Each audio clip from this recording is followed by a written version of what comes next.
A quick recording, and it's just really to show you this system that I use, and I am testing it out, and I see that it works perfectly for incident reporting and investigation. So it's an all-in-one business platform, and it's got tickets and forms. And what we've done, or what I have done, is I have linked the forms to tickets. So let's go in here, for example, into forms. So in the forms, I have created an accident report form, and let's just look at what that looks like publicly. So in the public view, for example, you have a link, you have a public link. Maybe you have an intranet, or just based on how it works in your organization, you can find a way to make this form available for people to fill online. And then if you look in here, this is just a sample form. You can see in here that I have gone into great detail creating a proper accident report form. And then it even includes type of accident. Is it reader reportable? And reader is really for the UK here, where we have to report certain kinds of accidents or dangerous occurrences to an agency.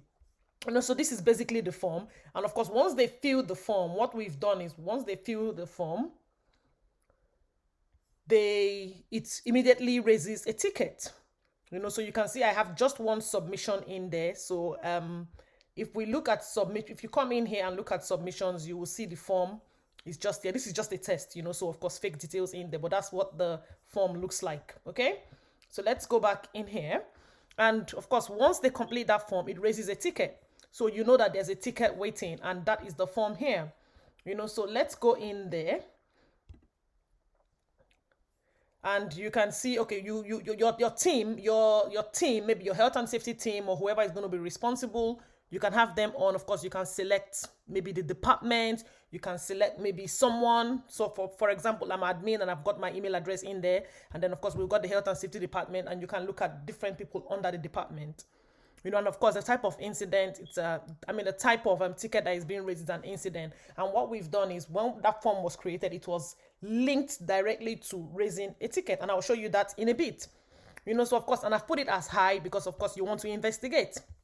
And all these are just me commenting, just testing things out. And so for example, you get the incident report and you get alerted that a ticket has been raised, there's an incident report.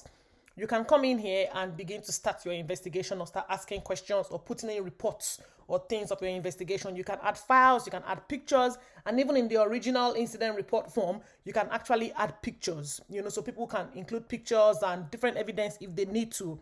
And of course, that is what this is here, and of course you submit and just keep it open.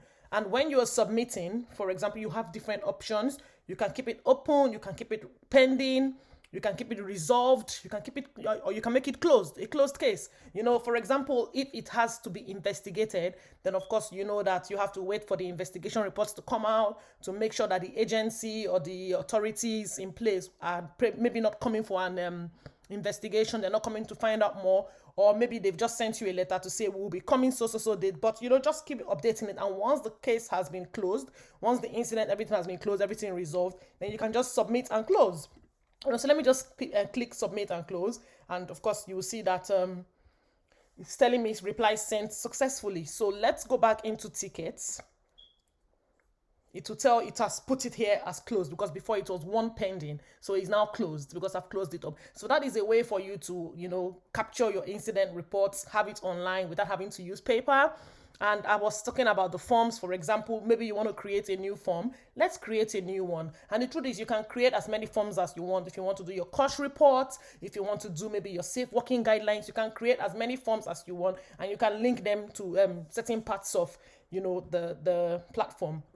And of course, if you're a business owner, this platform is perfect for you. You can use to manage your entire business and things like that. And you can see it's a drag and drop thing. So you want to create maybe your form, you decide what you're going to be putting on there, of course. And of course, this is what I used when I was creating the form that I just showed you.